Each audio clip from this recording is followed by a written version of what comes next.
मी बोला सर मराठी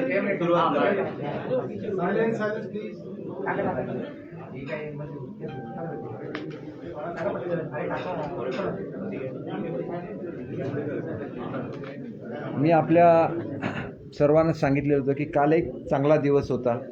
आपण शुभेच्छासुद्धा दिलेल्या आहेत आणि विशेषतः मी पूर्वीच आमची पॉलिसी डिक्लेअर केलेली आहे की उद्धव साहेबांच्या विरुद्ध काही आम्ही बोलणार नाही, कारण ते आमचे नेते आहेत आणि आम्हाला सगळ्यांना प्रिय आहेत, आम्हाला आदर आहे.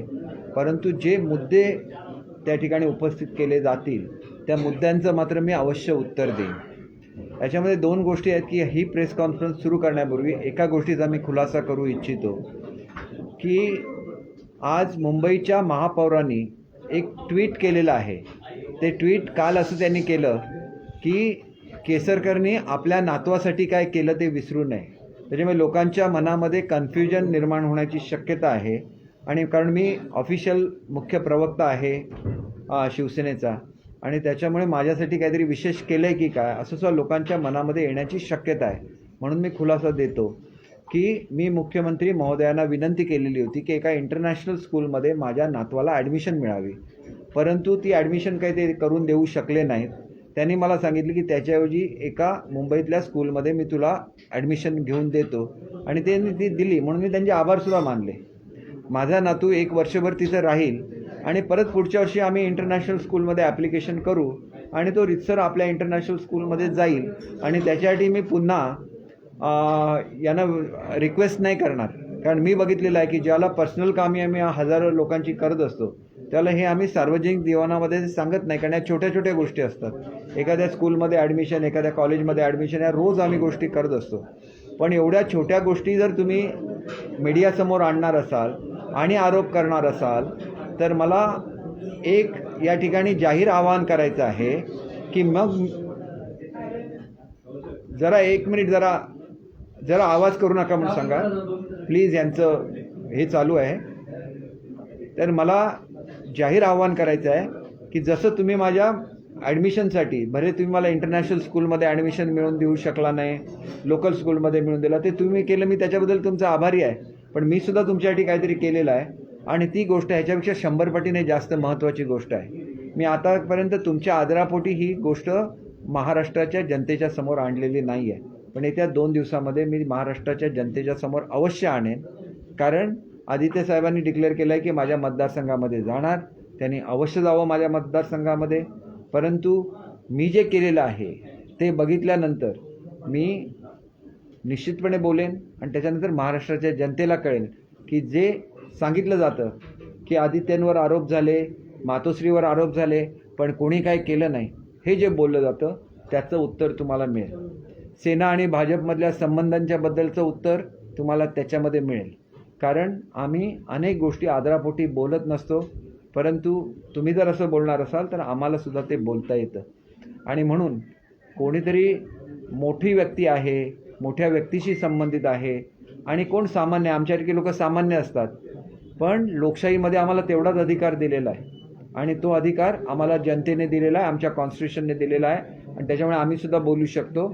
आणि तसं बोलण्याची पाळी आम्ही नाही आणली, तुम्ही आणलीत आणि म्हणून ते बोलायला लागेल, ही वस्तुस्थिती आहे. दुसरी गोष्ट अशी आहे की आम्ही ऑब्जेक्शन घेत होतो की गद्दार का म्हणता म्हणून, कारण आम्ही तर शिवसेना सोडलेली नाही आहे. तर त्यांनी गद्दारच्या ऐवजी विश्वासघातकी शब्द वापरला. तुम्हाला जर वापरायचं असेल तर खाली अगोदर एक आदेश काढा आणि तुमच्या खालच्या लोकांना सांगा, जे घोषणा देत असतील त्यांना सांगा आणि नंतर तुम्ही हे करा. एकट्याने पेपरमध्ये एवढंसं एक ओळ देऊन काही होत नाही. आणि विश्वासघातकी कोणाला म्हणतात? ज्याच्यावर विश्वास टाकला असेल आणि त्यांनी त्या विश्वासाचा भंग केला असेल तर त्याला विश्वासघातकी म्हणतात. भारताच्या आणि जगाच्या इतिहासामध्ये पहिल्यांदा घडलेलं आहे की एक महत्त्वाचं ऑपरेशन असतं आणि त्यावेळेला राज्याचे प्रमुख हे आपला चार्ज दुसऱ्याकडे देत नाहीत. हे इतिहासामध्ये पहिल्यांदा घडलेलं आहे. जगातली सगळ्यात मोठी महासत्ता अमेरिका आहे, तिथल्या अध्यक्षांना जर गुंगी द्यायची असेल तर त्या 1 तास 40 मिनिटासाठी त्याने उपाध्यक्षांकडे चार्ज दिलेला होता. ही वस्तुस्थिती आहे. अनेक वेळेला आमचे ज्यावेळेला मुख्यमंत्री परदेशामध्ये गेले, आजारी पडले, त्याला प्रत्येकाने आपल्या पार्टीमधला जो सिनियर मनुष्य असेल त्याच्याकडे चार्ज दिलेला होता. मग आमचे जर मुख्यमंत्री आजारी होते आणि त्यांनी जर आश्वासन दिलेलं होतं की कधीतरी तुम्हाला मुख्यमंत्री बनवेन, असं जर आश्वासन त्या ठिकाणी त्यांनी एकनाथजी शिंदेसाहेबांना दिलेलं असेल तर मग ते त्यांना निदान प्रभारी मुख्यमंत्री तरी बनवू शकले असते 100%. मग ते का बनवले नाही? तेवढासा विश्वास तुमचा त्यांच्यावर नव्हता का? आणि त्यांच्यावर जर विश्वास नव्हता तर तुम्ही देसाई साहेबांना बनवू शकला असतं, ते सिनियर मोस्ट होते. हे सगळं लक्षात घेतल्यानंतर तुम्ही जर विश्वास ठेवला तर तुम्हाला विश्वासघातकी म्हणायचा अधिकार आहे, नाहीतर तुम्हाला विश्वासघातकी म्हणायचा अधिकार नाही. कारण ज्या माणसाने आयुष्य तुमच्यासाठी वेचलेलं आहे त्याला विश्वासघातकी का म्हणता? तुम्ही ज्याला त्यांना बोलवलं त्याला त्यांनी तुमचं मुख्यमंत्रीपद नको म्हणून सांगितलेलं होतं. आम्ही 40-50 आमदारांनी तुम्हाला सांगितलेलं होतं राष्ट्रवादी काँग्रेस आणि काँग्रेसबरोबरची आघाडी तोडा, आम्ही 50च्या 50 लोक परत येतो. मग तुम्ही ती आघाडी का तोडली नाही?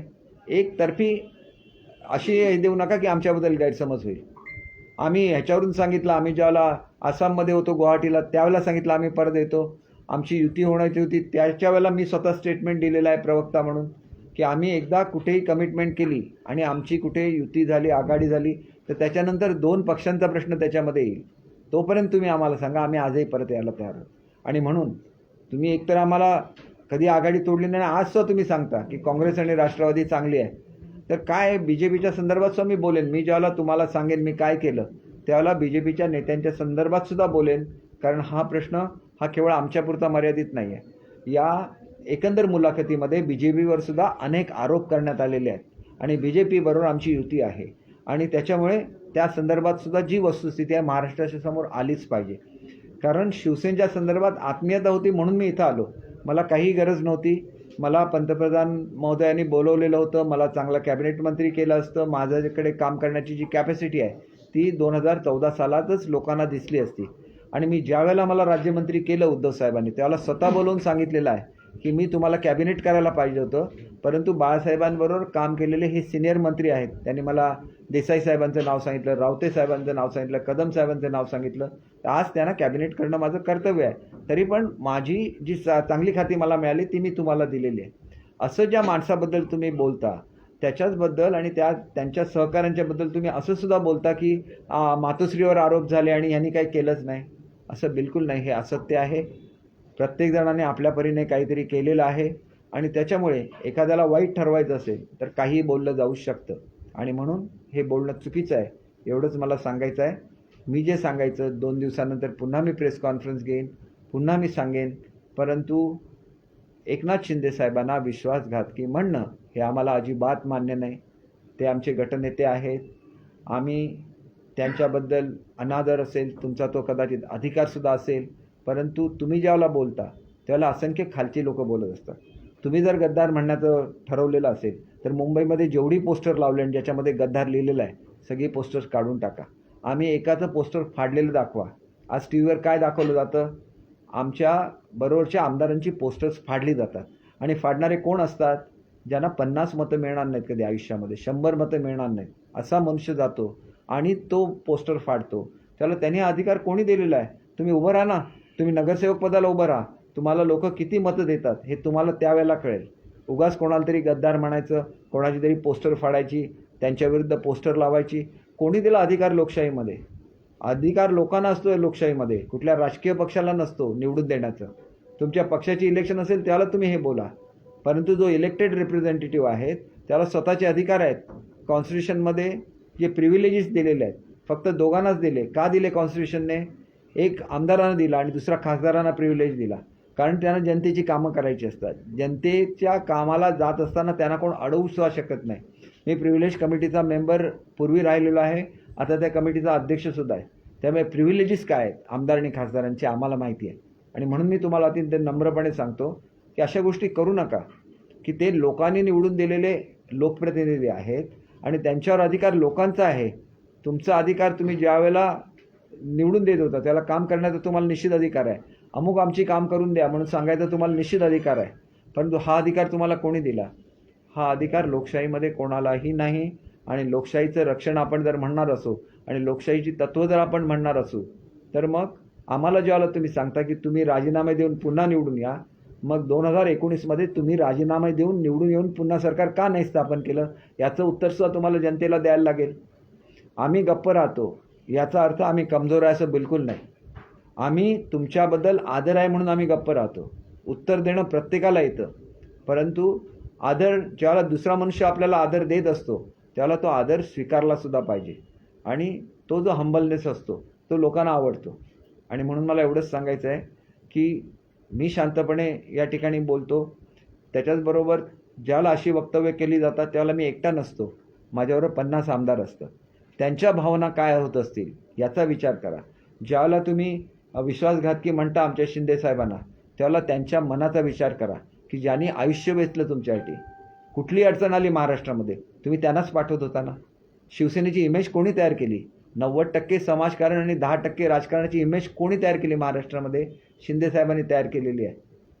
करोनाच्या काळामध्ये 2 वेळा त्यांना करोना झाला, पण करोनाच्या काळामध्ये शिवसेनेच्या वतीने सगळ्यात जास्त मदत आणि सगळ्यात जास्त काम हे एकनाथ शिंदे साहेबांनी केलेलं आहे. मग का त्यांनी ऐकून घ्यावं? किंवा मी एक त्यांचा प्रतिनिधी म्हणून मी का ऐकून घ्यावं? हा सुद्धा प्रश्न आहे आमच्यासमोर. आणि म्हणून माझी बाजू, माझं काय होईल हे महत्त्वाचं नसतं, परंतु चुकीचं बोलू नका. आणि तुम्ही जर पथ्य पाळायचं ठरवलेलं असेल तर तुमच्या कार्यकर्त्यांना सुद्धा ते पथ्य पाळायला सांगा, आणि तर आम्ही म्हणू की नेत्याचं कार्यकर्ते ऐकतात म्हणून. तर मी पुन्हा आपल्याला हे देईन. मैं अभी हिंदी में बात करूँगा. मुझे ये कहना है कि एक ट्वीट आया है, मैं पहले तो इसका खुलासा देना चाहूँगा कि बॉम्बे के मेयर ने एक ऐसे ट्वीट किया है कि दीपक केसरकर के पोते के लिए क्या किया है वो उनको कहना चाहिए. तो मैं जाहिर रूप से ये बोल रहा हूँ क्योंकि मैं एक सीधा साधा कार्यकर्ता हूँ. मैंने उद्धव जी के पास मैं ज़रूर गया था. मेरे पोते को एक इंटरनेशनल स्कूल में एडमिशन चाहिए था. वो मेरा एडमिशन नहीं कर सके, लेकिन मुंबई के एक दूसरे स्कूल में उन्होंने मेरा एडमिशन किया पोते का. तो वो किया. उसके बाद मैंने उनको जाके खुद उनको बुके दिया, मेरा आभार उनको प्रदर्शित किया. और मेरा पोता उस स्कूल में सिर्फ 1 साल रहने वाला है, क्योंकि उसे अगर इंटरनेशनल स्कूल में जाना है तो नेक्स्ट ईयर वो इंटरनेशनल स्कूल के लिए अप्लाई करेगा. उस वक्त मैं उद्धव साहब के पास नहीं जाऊंगा, क्योंकि इतनी छोटी छोटी चीज़ें जब आपके कार्यकर्ता प्रेस में बोलते हैं तो लोगों के मन में इसके बारे में एक गलतफहमी हो सकती है. और दूसरी चीज़ ये है कि जब आप मेरे पोते के बारे में बोलते हैं तो आपको भी लोगों को ये कहना पड़ेगा कि इस आदमी ने मातोश्री के लिए क्या किया है. अगर आप नहीं बोलेंगे तो मुझे बोलना पड़ेगा, और सब संभ्रम लोगों के मन में से निकल जाएगा. मैं आज इस एक पोजीशन पे आ गया हूँ. बीजेपी के बारे में बहुत सारी बातें कही गई. बीजेपी हमारा मित्र पक्ष है. आप अगर गलत बातें कहेंगे तो उसका भी जवाब मुझे देना पड़ेगा, क्योंकि असलियत कुछ और ही है, और वो असलियत लोगों के सामने आई हुई नहीं है. इसलिए महाराष्ट्र की जनता, जिन्होंने सेना बीजेपी के अलायंस को जीत के दिया था, उन तक ये हकीकत पहुंचनी चाहिए. एक तो आप पहुंचाइए, नहीं तो मुझे ये करना पड़ेगा अगले 2 दिन में.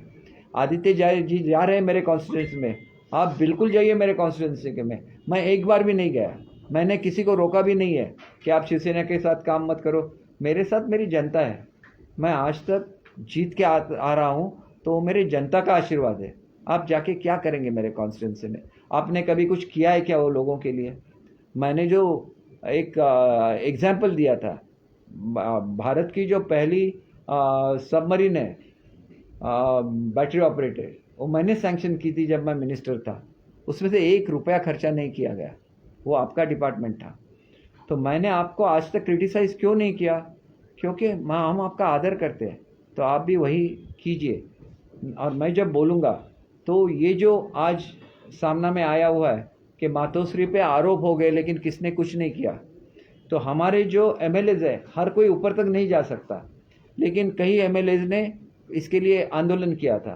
कई लोगों ने पोस्टर्स लगाए थे, कई लोग कैमरा के आगे आके उन्होंने उसके बारे में निषेध व्यक्त किया था. ये सब ने किया हुआ है. फिर आपको अगर ये नहीं लगता है तो उस वक्त के आप फुटेज देखिए, इस वक्त की आप फुटेज देखिए कि जो लोग बोल रहे थे उनके खिलाफ कितने आंदोलन हो गए, वो आप देखिए ना. और ये जो आंदोलन हुए उसमें जब शिवसेना और हमारे सब एमएलएस थे, तो आप एमएलएस को ऐसा क्यों बोल रहे थे? और दूसरी चीज़ ये है कि आप शिंदे साहब को बोल रहे हैं कि उन्होंने विश्वासघात किया. आपने कभी विश्वास किया है क्या? आप जब खुद बीमार थे तो एक एग्जाम्पल है पूरे वर्ल्ड में कि बीमार होने के बाद भी एक राज्य का प्रमुख अपना कारोबार नहीं सौंपता है, उसके लिए अपना चार्ज देना पड़ता है दूसरे किसी नेता को। ये चार्ज महाराष्ट्र में नहीं दिया गया। तो आपको इतना भी विश्वास नहीं है कि जिस आदमी को आपने बोला था कि आप मुख्यमंत्री हम आपको करेंगे, तो आप उसको प्रभारी मुख्यमंत्री कर सकते थे 1 साल के लिए। फिर लोगों को लगता कि आपने उन पे विश्वास किया है, और आपने विश्वास ही नहीं किया तो आप उसको विश्वासघाती कैसे बोल सकते हैं? ये बहुत गलत है, और मैं ऐसे शब्द सुनना नहीं चाहूँगा, क्योंकि हम सब लोग एक है। और हमारा हमने जो लड़ा दिया है, हमने जो भी उसको बोलिए कि जो रिबेल किया, जो भी किया, तो अपने पार्टी में किया। उसके लिए हमने 1.5 साल तक हम आपसे मांगते रहे, आपने नहीं दिया। तो फिर हमें हमारी हम आपके पार्टी में क्यों आ गए? या तो जो लोग आपके पार्टी में सालों से काम कर रहे हैं, वो एक विचारधारा है, और वो विचारधारा बाबा साहब की विचारधारा है, वो हिंदुत्व की विचारधारा है। वो एक जो अपना महाराष्ट्रियन एक आम आदमी है, उसको कैसे प्रोटेक्ट करना है, उसके लिए कैसे काम करना है, वो ये विचारधारा है। और देखिए, बाबा साहब ने बोला था कि 90% सोशल वर्क होना चाहिए, 10% पॉलिटिक्स होना चाहिए। तो ये सोशल वर्क का जो 90% जिम्मा था, पूरा का पूरा दिया हुआ था एकनाथ शिंदे जी को। जहाँ भी जो भी करना है, कोरोना के काल में 2 बार उनको कोरोना हो गया, किसी ने देखा नहीं कितना काम उन्होंने किया। चाइना का जो रिकॉर्ड था जम्बो कोविड सेंटर का, उसको उन्होंने तोड़ दिया। तो ये काम तो उन्होंने किया, ये सही है। फिर आप बहुत अच्छे मुख्यमंत्री थे, लेकिन आपके साथ आपकी टीम भी काम कर रही थी, और उस टीम के जो फील्ड पे कैप्टन थे वो एकनाथ शिंदे जी थे। तो ऐसी बुरी बातें मत बोलिए। और आपको अगर बोलना है कि मैंने गद्दार शब्द का यूज़ करना छोड़ दिया, तो आपके जो कार्यकर्ता है उनको बोलिए कि ये शब्द नहीं आना चाहिए। सब पोस्टर्स जिसमें गद्दार लिखा है, सब पोस्टर्स निकालवा दीजिए। फिर हम ऐसा सोचेंगे जो आप बोलते हैं वो आपका कार्यकर्ता सुनता है। तो ये होना चाहिए। और मैं इसलिए थोड़ा सा, मैं कभी भी सॉफ्ट लैंग्वेज में ही बोलता हूँ, लेकिन ऐसी जब चीज़ें आती है तो आपको थोड़ा बोलना चाहिए। आपको थोड़ा जनता के सामने ओपन भी होना चाहिए, क्योंकि जनता तक हकीकत पहुँचनी भी चाहिए। नहीं तो लोग ऐसे ही समझते रहेंगे कि रोज़ सुबह एक मुलाकात दी जाती है, उसमें किसी को भी आप कौन हैं, आप जिसके खिलाफ बोलते रहे हैं वो कौन है, इसके बारे में वो कोई नहीं सोचते। वो पीएम साहब के ऊपर भी बोलेंगे, दूसरे किसी पे भी बोलेंगे, और फिर आप सोचेंगे कि उनके लिए आपके मन में प्रेम होना चाहिए। वो एक ऐसी पोजीशन है जैसे सीएम की पोजीशन, वो राज्य के प्रतिनिधि है, वैसे ही वो देश के प्रतिनिधि है। उनकी तरफ आदर भावना से बोलना चाहिए, और स्पेशली वो लोगों ने जिन्होंने उनके साथ काम किया है। तो ये सब चीज़ें जो है, आगे मैं चल के जो प्रेस लूँगा उसमें सब चीज़ें मैं बोल दूँगा, क्योंकि हम भी एक विचारधारा पे चलते हैं, और राज्य विचारधारा पे चलता है, पॉलिटिकल पार्टीज विचारधारा पे चलती है। और फिर ये विचारधारा जो है और इसके बारे में जो हकीकत है लोगों के भी सामने आने चाहिए, और आने दीजिए। आपने जो पर्सनल मुद्दा उठाया है, इसलिए मुझे भी बोलना पड़ेगा कि पर्सनली मैंने जो भी आपके लिए किया है वो जनता के सामने लाना पड़ेगा, और मैं जरूर ये 2 दिनों में वो लाऊंगा। तुम्ही आता अभी मराठी तुम्ही आता म्हणाला की विश्वास टाकलेला नाहीये, मात्र त्यांनी त्यांना आपल्या मंत्रिमंडळात घेतलं होतं, महत्त्वाचं मंत्रिपदही दिलं होतं। यासोबतच आता तुम्ही म्हणालात की विश्वास नाही टाकला, पण आता सांगताना असं सांगितलं की अनेक महत्त्वाच्या कामांना त्यांना पाठवण्यात आलं, ज्यावेळेला कामं होती, ज्यावेळेला विश्वास नाहीये का? हे बघा, मी सांगितलेलं आहे की ज्या वेळेला महत्त्वाची कामं आणि मदत करायची होती त्यावेळेला एकनाथ शिंदे पाहिजे होते, आणि मग ज्यावेळेला चार्ज द्यायचा होता त्यावेळेला एकनाथ शिंदे का नको? कोविड आला तर कोविड सेंटर उभारायला एकनाथ शिंदे पाहिजेत, आणि मग ज्यावेळेला चार्ज द्यायचा असेल त्यावेळेला एकनाथ शिंदे का नको? ज्यावेळेला उपमुख्यमंत्री द्यायला बीजेपी आम्हाला तयार झालं 2019च्या पूर्वी, मग त्याला उपमंत्रीपद का स्वीकारलं नाही? त्याला उपमुख्यमंत्रीपद देता आलं असतं, शिंदे साहेबांना देता आलं असतं की नाही? आणि तुम्हाला हे सगळं माहिती आहे की उपमुख्यमंत्रीपद बीजेपीने देऊ केलेलं होतं शिवसेनेला, आणि जी शिवसेनेची फार मोठी हे होती। मग ते कोणाला द्यावं ह्याच्यावर निर्णय घ्यायला लागतो, म्हणून ते पद दिलंच गेलं नाही। ही सुद्धा वस्तुस्थिती आहे। म्हणून आम्ही सगळं बोलावं का? प्रेससमोर बोललो नसतो, आणि मी सुद्धा बोललो नसतो। एवढ्या छोट्या छोट्या गोष्टी ज्याला तुम्ही मोठं केल्यासारखं दाखवता, त्याला आम्ही सुद्धा तुमच्यासाठी केलेल्या आहेत ना गोष्टी, आम्ही सुद्धा बोलणार प्रेससमोर, लोकांना कळलं पाहिजे. आज संजय राऊत यांनी लोकसभा अध्यक्षांकडे पत्र लिहून जे शिंदे गटात आलेले 12 खासदार आहेत त्यांच्या निलंबनाची मागणी केली. हे बघा, एक असं असतं की निलंबन हे फ्लोर ऑफ द हाऊसवरच्या ॲक्टसाठी होऊ शकतं. त्यांनी 10वं शेड्यूल व्यवस्थित वाचून बघावं आणि त्याच्यामध्ये स्वतःचा गटनेता हा स्वतःला निवडण्याचा अधिकार असतो त्या गटाला, आणि त्याच्यामुळे त्यांनी जर मेजॉरिटीने गटनेता निवडला तर त्याच्यामध्ये कुठे हे झालेलं आहे, डिफेक्शन कुठे झालं? ते काय दुसऱ्या पक्षात गेलेले आहेत? त्यांना आपला गटनेता हा मेजॉरिटीनेच निवडायचा असतो. ज्यावेळेला आम्ही आमचं पत्र देतो, आमचा गट स्थापन आपोआप होत नाही, त्याच्यासाठी तुम्हाला डॉक्युमेंट्स द्यायला लागतात, तुम्ही निवडून आलेल्याचं सर्टिफिकेट द्यायला लागतं, तुमच्या पक्षाचं पत्र द्यायला लागतं, आणि त्याच्याचबरोबर एवढ्या आमदारांचा त्याला पाठिंबा आहे गटनेता व्हायला हे द्यायला लागतं. कारण शेवटी ही लोकशाहीची प्रक्रिया आहे आणि लोकशाहीच्या प्रक्रियेमध्ये मेजॉरिटीशिवाय काही होत नाही. जर सगळेच अधिकार पक्षाच्या प्रमुखाला असतील तर त्याला डिक्टेटरशिप म्हणतात, आणि डिक्टेटरशिप भारतामध्ये नाही आहे, ते संविधानाच्या विरोधामध्ये आहे. आणि त्याच्यामुळे तुमच्या कॉन्स्टिट्यूशनमध्ये काय लिहिलं याच्यापेक्षा भारताच्या कॉन्स्टिट्यूशनमध्ये लोकशाही भारतामध्ये राहिली पाहिजेत आणि लोकशाहीच्या माध्यमातून निर्णय झाले पाहिजे आणि लोकशाहीने निवडून दिलेलं सरकार सत्तेवर आलं पाहिजे, हे त्याचं बेसिक प्रिन्सिपल आहे. मग ते जर बेसिक प्रिन्सिपल असेल आणि 10व्या शेड्यूलमध्ये लिहिलेलं आहे on the floor of house, तुम्ही जर पक्ष आदेश मोडला, त्याच्या विरोधात मतदान केलं किंवा तुम्ही म्हणजे गैरहजर राहिला तर त्याच्यामध्ये डिस्क्वालिफिकेशन लिहिलं आहे. रेग्युलर कोर्समध्ये डिस्क्वालिफिकेशन कुठे म्हटलं आहे, आणि त्याच्यामुळे जे उपाध्यक्षांनी करण्याचा प्रयत्न केला त्याला ताबडतोब सुप्रीम कोर्टामध्ये स्टे मिळाला, 2 दिवसाची नोटीस. आता आणि त्यांच्यावर अविश्वासाचा ठराव असताना त्यांनी हे अधिकार वापरणं हे सगळं अलाउड नाही आहे. हे सुप्रीम कोर्टाचे निर्णय आहेत त्या संदर्भातले, आणि त्याच्यामुळे मला असं वाटतं की तिथं आम्हाला जसा न्याय मिळाला तसा पुढे सुद्धा न्याय मिळेल. ज्या लोकांकडे मेजॉरिटी नसते ते रडीचा खेळ खेळत असतात. आम्हाला नाही रडीचा खेळ खेळायचा आहे. आम्ही आमच्या विरुद्ध काय लिहिलेलं असेल तर आम्ही आमची बाजू कोर्टासमोर मांडू. रोज तुम्ही लोकांच्या मनामध्ये संभ्रम का निर्माण करता? आणि आपण बघितलेलं आहे की हायेस्ट ऑथॉरिटी जी आहे त्यांनी सुद्धा म्हटलेलं आहे की मीडिया ट्रायल्स ताबडतोब बंद करा. या केसमध्ये काय होणार हे सांगायचा अधिकार, मग त्याला अर्थ काय राहणार? प्रत्यक्ष कोर्टाच्या कामकाजाला अर्थ काय राहणार? आणि म्हणून त्याच्यामुळे जे लोकांच्या मनामध्ये कन्फ्युजन क्रिएट केलं जातं तोच त्यांचा उद्देश आहे. आणि त्याच्यामुळेच मला असं वाटतं की आम्ही आमच्या ध्येयाशी बांधील आहोत. आम्हाला महाराष्ट्रासाठी काम करायचं आहे आणि महाराष्ट्राला एक प्रगतिशील राज्य बनवायचं आहे. त्याच्यासाठी सेना आणि BJPची ही युती कार्यरत राहणार आहेत. त्यांना किती केसेस करायच्या आहेत त्यांनी करून दे, कुठल्या प्लॅटफॉर्मवर करायच्या आहेत करून दे. आम्ही आमचं उत्तर जे कायद्याने द्यायचं ते आम्ही आमचं उत्तर त्यांना देणार.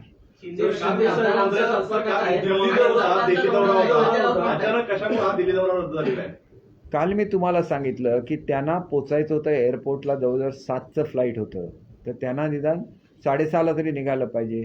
400 ते 500 लोक रांगेमध्ये होते आणि मी स्वतः बघितलेलं आहे की आलेल्या प्रत्येक अर्जावर ते लिहित होते आणि सही करत होते.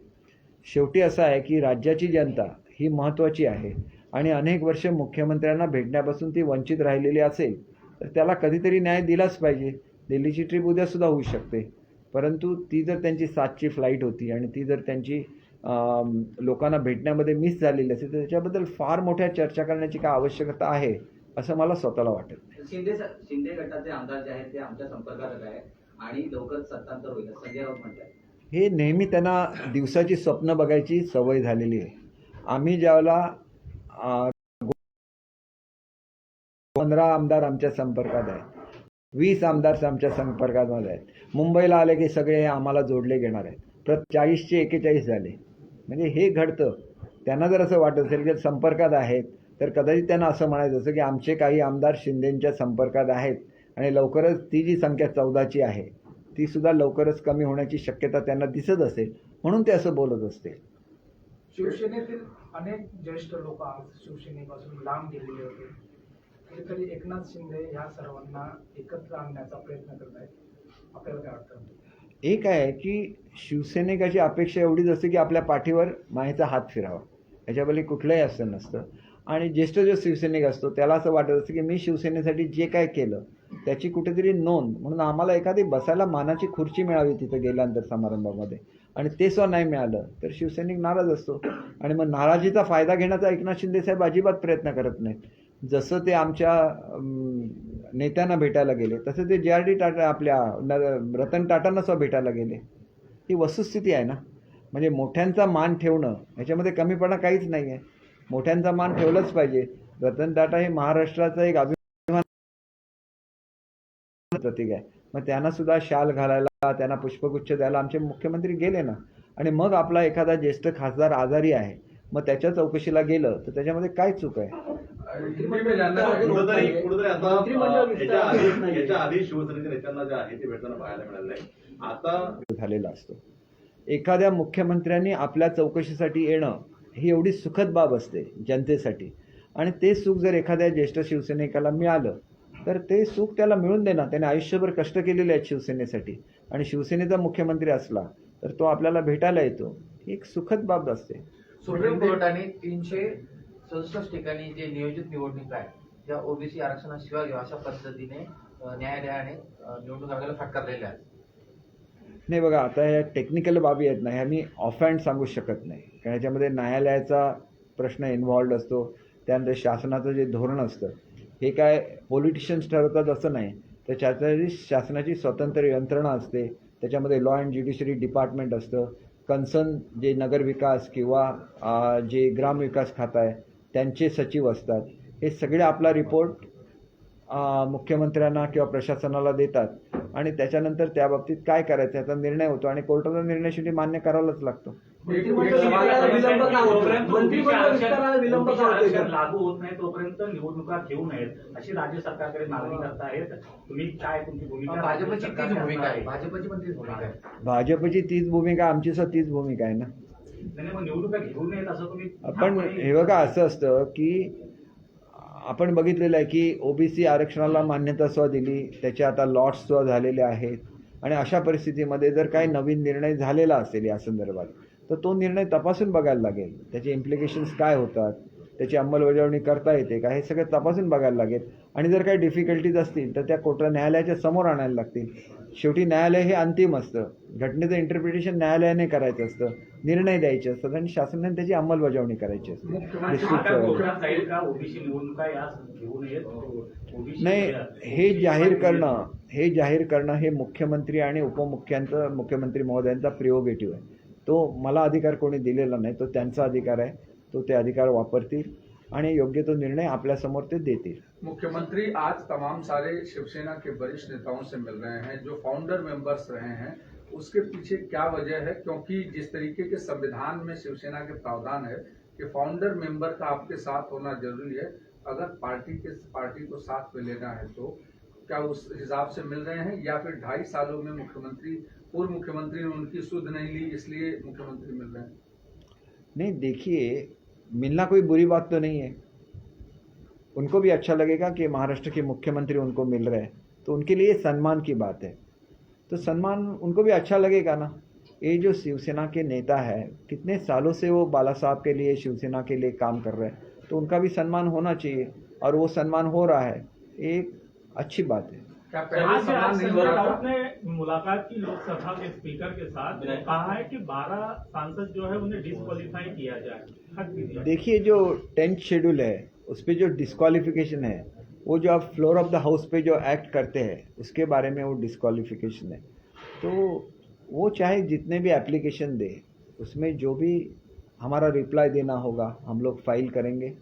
और हम लोग इतना ही जानते हैं कि उन्होंने सिर्फ अपना नेता चुना है और वो नेता चुनने की डेमोक्रेसी में उनको फ्रीडम है. आदित्य ठाकरे जिस तरीके से ये क्या एकनाथ शिंदे जी को सीएम नहीं बनाया था उद्धव ठाकरे ने जब वो बीमार थे तो इस वजह से जो है ये फूट पड़ी और उन्होंने नहीं, बिल्कुल नहीं. मैंने वो विश्वासघाती जो बोला है ना शब्द है उसके बारे में ये जवाब दिया है. आप लोग विश्वास रखेंगे और वो विश्वास को कोई तोड़ेगा. आपने तो विश्वास रखा ही नहीं ना, तो आप विश्वासघात की कैसे बोल सकते हैं? हम तो शिवसेना से बाहर भी नहीं हैं, हम शिवसेना के साथ ही है. खाली हमारा ये कहना था कांग्रेस और राष्ट्रवादी के साथ मत जाइए. हमने वो हमारी जीत थी हमने पूरी करके दिखाई.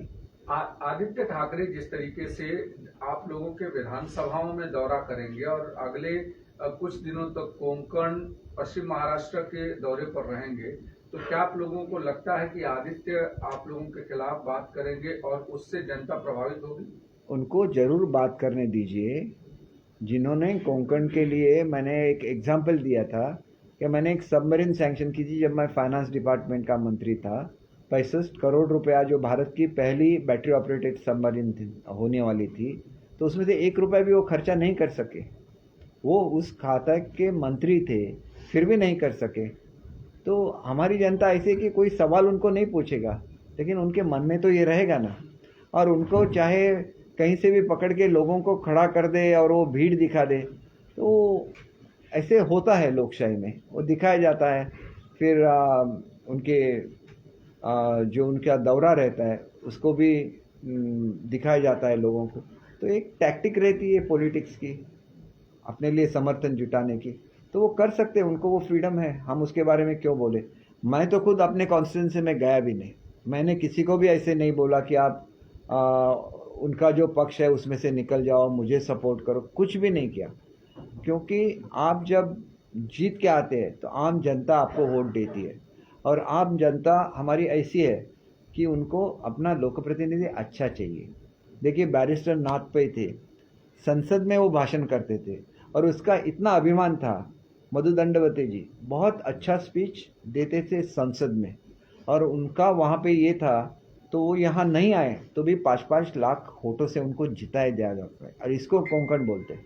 जब एमएलएज 8 एमएलएज हो तो 8 के 8 एमएलएज कांग्रेस के चुन के आते थे, लेकिन मधु दंडवते अकेले 5-5 लाख वोट से जीत के आते थे। ये कोंकण के लोग बहुत एजुकेटेड है। ऐसी जो ट्रिक्स है उसको कोंकण की जनता, और बाला साहब को जो सपोर्ट दिया है ना, कोंकण की जनता ने ही दिया है ना। सिंधुदुर्ग रत्नागिरी आज भी उनके जो काउंसिलर्स रहते हैं, 40-45 काउंसिलर्स तो सिंधुदुर्ग रत्नागिरी 2 जिले से रहते हैं। तो ये कोंकण का एक अपना एक ये खासियत है, और वो खासियत तो जनता की खासियत है। वो सब रूल्स को फॉलो करेंगे, अपना टैक्स वक्त पे करेंगे।